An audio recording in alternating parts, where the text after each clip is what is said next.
un continent où le chômage peut représenter près de 40% de la population active, l'entrepreneuriat demeure un outil important pour la promotion de l'emploi des jeunes. C'est ainsi qu'une émission telle que les masses céréales pour contribuer à lutter efficacement contre le chômage et participer au développement du continent.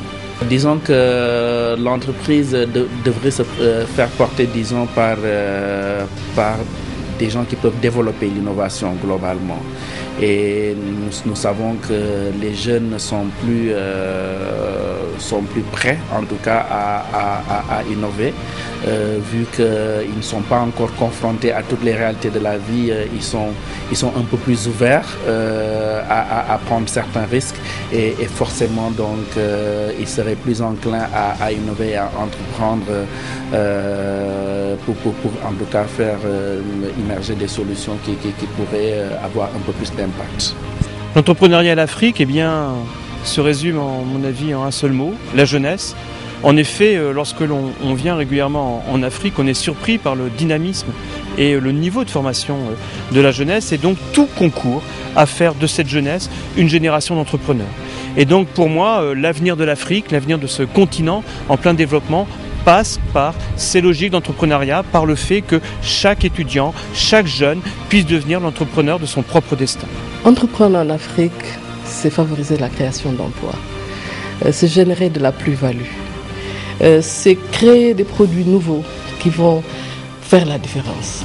C'est arriver à être compétitif sur des marchés nouveaux, des marchés innovants. Et je pense que l'Afrique a beaucoup d'atouts en la matière. Et je suis persuadée que l'intelligence des Africains est la chose la mieux partagée. Et je suis convaincue que les Africains ont encore des parts de marché importantes à gagner et qu'ils ont tous leurs atouts entre les mains.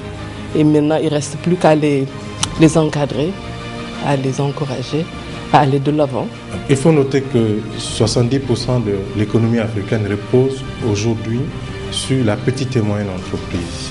Donc, accompagner l'économie africaine ne saurait se faire sans apporter un encadrement à la petite et moyenne entreprise, en créant de nouvelles et en assistant celles qui existent.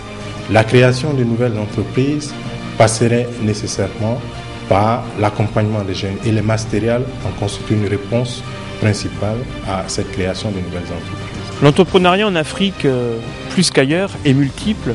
En effet, entreprendre, créer son entreprise, oser, lancer des initiatives, dans ce continent riche de son sous-sol et de son avenir, ça concerne à la fois l'agriculture, le tertiaire supérieur, l'industrie. Nous avons des ressources naturelles extrêmement importantes et nous gagnerions à les mettre en valeur. Et c'est le principal défi pour l'Afrique à l'heure actuelle. La jeunesse africaine doit faire de la créativité la clé du succès en entrepreneuriat. Il faut oser entreprendre parce que c'est le seul moyen aujourd'hui de faire en sorte que l'Afrique puisse avoir aujourd'hui sa véritable place au niveau mondial. Entreprenez, allez-y, foncez. Vous avez une voie largement ouverte devant vous. Vous êtes intelligent, vous avez de très belles idées, vous avez beaucoup d'opportunités que vous pouvez capturer. Donc, allez-y, n'hésitez pas. Entreprendre, oser, créer son entreprise, c'est aussi vrai pour un agriculteur que pour quelqu'un qui va faire une petite usine, que comme quelqu'un qui va faire des sites web ou une agence de communication. Et donc, l'avenir est multiple et les jeunes le réussiront. L'entrepreneuriat a trouvé un nouveau continent d'avenir, l'Afrique.